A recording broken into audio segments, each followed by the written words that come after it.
Bonjour, vous ne connaissez peut-être pas mon visage ou mon nom, mais tout le monde a une histoire à raconter. Alors laissez-moi aujourd'hui vous parler d'un sujet qui me tient véritablement à cœur. À la 1, à la 2, à la 3. Toujours pas? C'est pas grave, on réessaiera. Sans les petits trous, rouler à vélo est beaucoup plus instable. Il faut trouver son équilibre, trouver le bon maintien du guidon et commencer à pédaler. Un peu d'élan, papa tient la selle et le guidon pendant quelques mètres, un petit encouragement et bim! Aïe! Encore une égratignure. Un petit pansement à l'effigie du super-héros préféré et on recommence. 1, 2 et 3! Ça y est! Papa coule une petite larme de fierté qu'il cache fatalement sous quelques applaudissements. Et maintenant, un sentiment de liberté. L'air frais caresse le visage, la vitesse augmente, l'excès d'adrénaline et bim! Aïe aïe aïe. Cette fois-ci, il faudra quelques pansements supplémentaires et un beau discours de maman pour me convaincre de réessayer un autre jour. Eh bien c'est ça la persévérance. Tomber, se faire mal, se relever, guérir et recommencer. J'aimerais vous raconter une histoire. Cette histoire de ténacité qui allie rêve, échec et courage dans l'unique but d'atteindre sa ligne d'arrivée. Ressenti, sentiment éprouvé, propre à chaque individu face aux événements d'une vie. La série Ressenti retrace le vécu de 9 femmes et hommes d'origine et d'âge différents, ayant tous en commun le besoin de se livrer.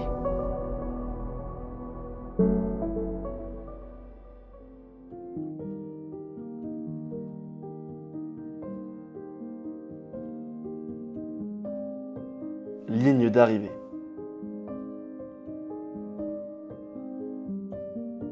J'ai toujours eu le rêve de ressembler à l'un de mes modèles. Si certains voient des influenceurs, des sportifs de haut niveau, des chanteurs, des mannequins, moi, j'ai voulu faire comme mon grand-père. Petit, je réalisais des constructions en Lego pour imiter mon grand-père, qui lui était maçon. Je savais que plus tard, je me destinais à réaliser mon rêve.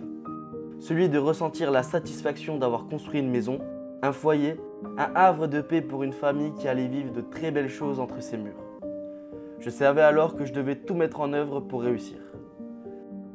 À la fin du lycée, je sentis qu'il fallait que j'aille encore plus loin dans ce rêve, qu'il fallait que je trouve la capacité de me dépasser.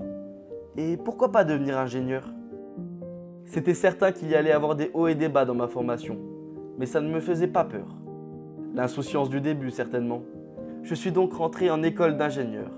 Et c'est là que la définition du mot persévérance est venue à moi sans que je m'y attende, sans que je m'imagine son importance. Mais ce processus de persévérance entraîne aussi de la malveillance, de la jalousie. Tu seras jamais ingénieur, t'as vu ton parcours scolaire, t'y arriveras jamais. Et qui entraîne aussi des blessures, qui restent gravées comme une plaie ouverte qu'on referme soi-même avec du fil et une aiguille. Les ouvriers font des ouvriers, c'est comme ça. Comme si la classe sociale était héréditaire.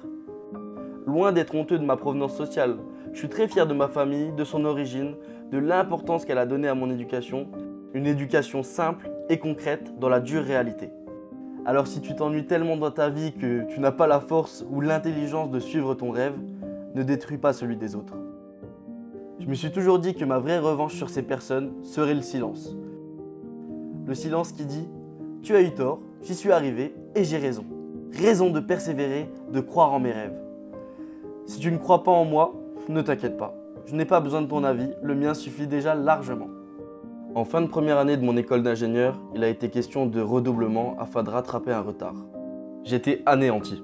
Je voyais les choses en noir. J'avais cette sensation d'avoir déçu. Déçu mes parents avant tout, mais ma famille en général. Est-ce que les autres avaient raison? Suis-je vraiment capable de réussir? Plus rien n'était sûr. J'ai alors eu une grande discussion avec ma mère. Vous savez, ce genre de discussion qui oblige à dire le fameux « je peux te parler ?» Difficile ces mots lorsqu'on ne sait pas quelle est la finalité de la discussion. Eh bien, nous avons discuté. Elle m'a rassuré, elle m'a fait confiance. Elle m'a compris et m'a permis d'ouvrir les yeux. Peu importe ce que tu fais, on te suivra. J'ai compris alors que je n'avais déçu personne. Enfin, si. La seule personne qui avait été déçue, c'était moi.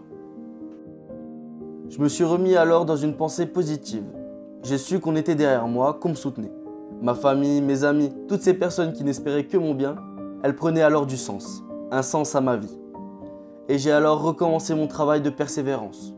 Je n'ai plus autant peur de l'échec désormais, parce que la peur de l'échec ne se reflète pas dans les yeux des autres, mais dans ses propres yeux. Et ce qui nous appartient est beaucoup plus facile à contrôler. J'étais dans une pièce noire, avec pour seule lumière une bougie qui représentait ma force et ma conviction. Sans le savoir, je soufflais sur cette bougie inconsciemment pour l'éteindre. Ne gardez pas vos sentiments pour vous. Parlez et rattachez-vous à quelqu'un. Aujourd'hui, je continue de me donner les moyens de réussir. La véritable persévérance se mesure dans la vie de tous les jours. Le mental est très important. Si tu penses pouvoir réussir, alors tu réussiras. Il faut parfois s'infliger quelques contraintes, s'obliger, se freiner pour mieux réussir, se reconcentrer sur le projet, profiter des résultats et récolter les fruits des efforts. La persévérance est un tout. Elle se trouve dans ton intention de réussir. Il faut se fixer des petits objectifs à chaque étape du processus et s'encourager toujours plus. Ce sont toutes ces petites choses de la vie qui donnent le sourire. Faites simple, soyez concret et voyez grand. L'intelligence est primordiale dans le domaine de la persévérance. Relève la tête, sois convaincu que tu réussiras, fais tout pour y arriver, peu importe ce que cela va te coûter. Fais-toi confiance. Sois honnête envers toi-même et lance-toi pour ne jamais regretter quoi que ce soit et te dire que tu as tout fait pour atteindre ta ligne d'arrivée.